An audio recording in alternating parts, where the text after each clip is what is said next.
everybody. Good afternoon. I'm on another walk. I know you hear the cars coming by, so I hope I'm clear enough and you can hear me. So I was in a group. I'm in a group on this platform called Fan Base. When you get a chance to check it out, you might like it. It's mostly our people. Well, I don't know who's listening, Black American people, but we have some white people there. We have some Indian, some Africans here and there, Caribbean and stuff like that. But it's mostly Black American. So we were having a very deep conversation today. And we're reading a book by Dr. Claude Anderson called Powernomics. So we go in and we read this book every so often on particular days or whatever, in particular times. And the book, we're not even on page 30. And I'm telling you right now, if he would have ended that book at page 30, the amount of information that he shared and revealed to us at this small point would have been enormous and incredible, because we're reading the book and we take turns reading it. I mostly read, and everybody's like, what? They're like, oh my God, what? And we're not even on page 30. I think we might be on page 25, 26.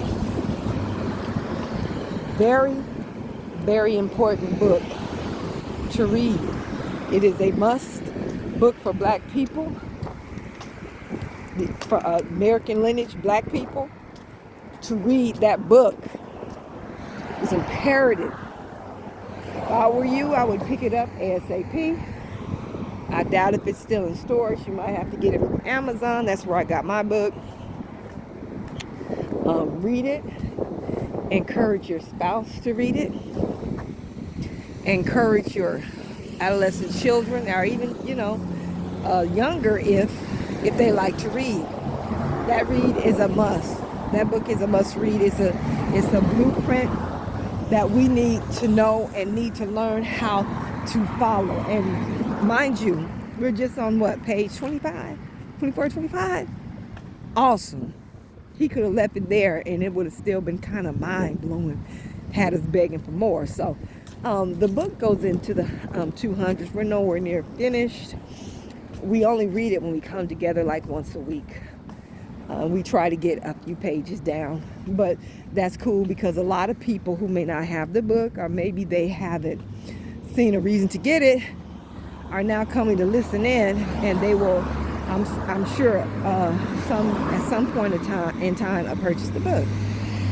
So I want to go to, there's so many points in that book. Oh my God. I want to go to the paragraph that's titled etiquette, or racial etiquette, or something to that matter.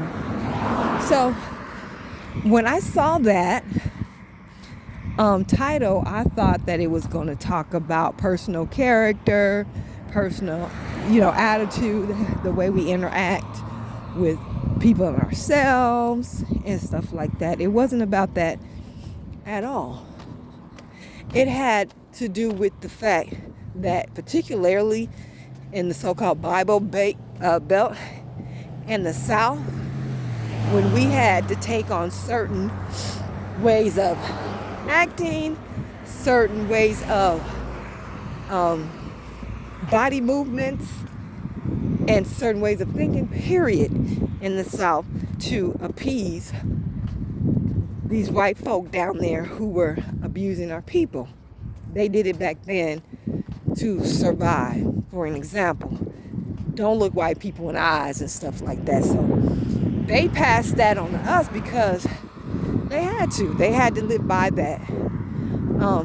Not all of them live by that, but a lot of us did, and a lot of us did because it was simply programmed, and we were doing these things subconsciously. Another thing that we were programmed to do is if we're walking on the same sidewalk, we were programmed to move if some white person came and let them have most of the sidewalk, get in the streets or get up against the wall and wait or something. That's programming. Another programming that we suffer from is when we get around these nobody behind people, these lower than thou ain't SHIT people. We have to talk a certain way and hold our shoulders a certain way and nod and stuff like that. I have seen our people do this. I have seen myself, because it was programmed and taught in us. You got to talk a certain way just because you're in front of these devils. So that's just some of it. It's just some of the things that we need to be mindful of, because we're not consciously doing them. We're subconsciously doing them. It's automatic. It's programmed into us. Unless you're trying to get a job you absolutely need, unless you're trying to get out of some big trouble and you want to, the person in front of you, this pale person in front of you, to look at you as with as much empathy as possible, then you shouldn't care how the hell you talked in their presence. No matter who they are, you concerned about how you're talking. Talk how you usually talk. Don't say I am, say I is. Who gives a care what they think? They can't do nothing to you. Go back and talk about you and maybe to say something to your face. Just keep talking. And hopefully it irritates them. Who cares? Who cares? And you know, today's youth, I don't think they were able to be programmed to move, to get out the way. When they saw some pale person walking on the sidewalk, they have to get out the way and get in the street, get up against the wall until they pass. No, they're not programmed like that. Hopefully ain't nobody programmed like that. We look them straight in the eyes if we want to. If we want to look at you at all. You might be too doggone ugly. And look and scary. You might look like Casper the Ghost. You might not want to look at that. But you shouldn't be intimidated to do so, if that's who you are and what you want to do. Look them straight in their goddamn eyes. Look them up and down, whatever. So, like I said, you don't want to do that to the cop. He got too much power over you. You don't want to do that to the judge. Too much power.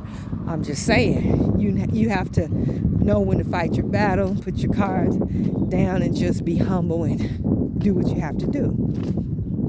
So the book went on in that under the same paragraph, to talk about our mindset concerning race. A lot of times, we don't want to think of ourselves as people who are different and exclusive of other people. So we have a multi-racial perspective and approach to life and other people. We want to be a part of the red and the black and brown, quote unquote brown, Mexican, Latina, Hispanic, whatever, coalition and all that. When they have their own programming, whereas they separate exclusively. They see their people as their own. They see their issues as their own. And when it's time to benefit, they don't include us, but we don't mind being included with them thinking that we're fighting the same fight. But our issues are so expedient that we don't have time to focus on anything but our issues. So when you thinking that you having the same issue, or maybe you notice that there is a similar issues that we are having with people of color, minorities, which might come from some type of government abuse. That's one thing, okay? But just overall allow yourself to integrate into that. I'm telling you right now, your issues will take a back seat to theirs. Okay? Your issues will no longer be important. You will be fighting and addressing their issues for them. You have no place and talking about no brown and black coalition. Now, should we get along? Yeah, that's not what I'm talking about. Don't you know, none of these minorities, none of these people in this country has the same type of legacy that we have. They didn't go through the same oppression. They don't have the same history. They don't have the same loss. Our issues compared to theirs is severe. We are not the same.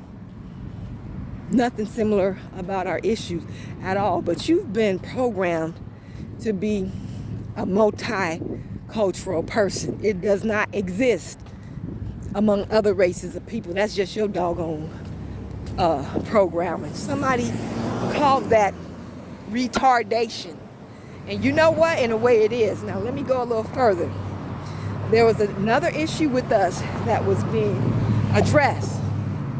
And that's an issue concerning, I'm talking about overall, because when it comes to individual situations, it depends. Instead of us uniting with each other strong on our issues, on our foundation, and on our lineage, we'll unite with these other people, or try to, be they brown people, white folks, Asians, or even Africans, or people from other black people who are foreign to America. We'll try to unite with them against our own. Who is uniting with us against their own? They might speak out against something that they didn't like that an individual said about us, because they're not on that with them. They're not in agreement. They might do that, but they ain't gonna come to our side and unite with us against their own. It ain't happening. And I'm talking about all these foreigners, okay? Really and truly, as a black American, African American, whatever you decide you are comfortable calling yourself, both labels, both identities are not correct. But that's what we're working with, so let's move. Let's move forward. You have the responsibility to do what you can and focus on your own people and your own situations and your own problems and stuff like that. Now I was going to say something, but it dropped from my mind. I got so much on my mind that just needs to come out. I want to talk about and address in this video. So, let me sit down for a second. I'm tired. I'm about to walk 6 miles. So, going back to siding with somebody else against our own. Do you know that you have been programmed to do that? Don't you know you have been programmed to not like yourself?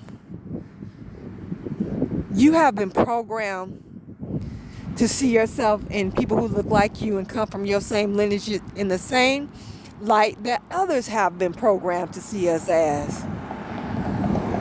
You have them same feelings again, and even if it's true, you don't go to their side. You have to learn social protocol. You don't talk about your people with these other folks. As a whole, you don't discuss our issues with them. Like, they can discuss their issues with us all they want, but they don't do that. They don't do that. You need to learn social protocols. And if they try to bring it up, walk away or say that's nobody's business or something, and not put up with it. Maybe they'll learn to respect you if you do.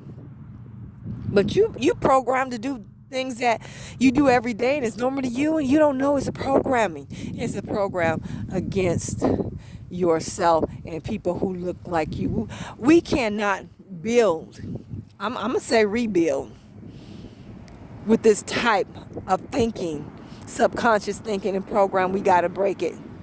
Okay? So I know what I was going to say that I lost, that I, forgot or whatever.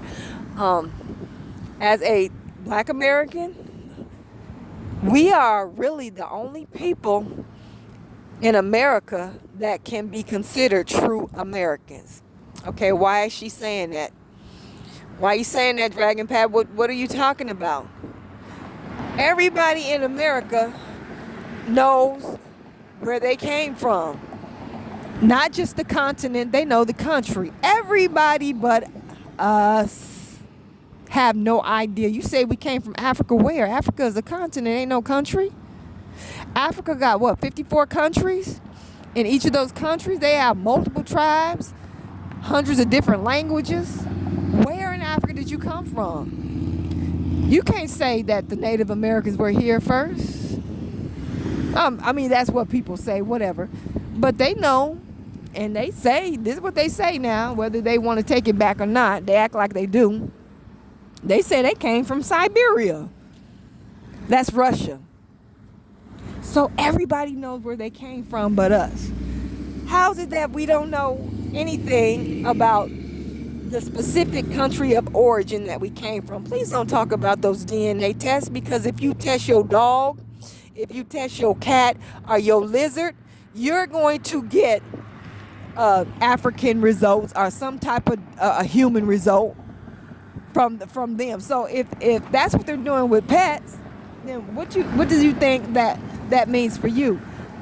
DNA is good only for paternity, forensics, and in comparison analysis with people who are still alive. Not somebody who was alive 300 and 400 years ago. In order to find out scientifically who we really are and just put the nail on the head and come out, they would have to compare our DNA to the DNA found on the bones in the graves of people who died 200 and 300 years ago. They would, and they don't want to do that. All right. So we are the only persons in America can truly say that we're from here, because we don't know nowhere else that we're from. And we need to stand on that. We need to correct our status. And then some people are claiming the tribes that their parents and grandparents told them that they came from. Why would our grandparents and our parents lie? Why would they lie? They came from Africa. This came from Africa. We came from the Igbo tribe, whatever. That's not what they're saying. We ain't never, nobody in here, and hardly nobody that I've met knew of any specific African tribe that they came from. Now, they might have a grandfather that was from, some African nation or tribe, particular tribe or whatever, but not if they don't, not in somebody that was alive 400 years ago. If they weren't able to meet those people, or somebody told them, show them a picture of something, somebody that they can rely on, say that's your grandfather, then there's no way for you to know.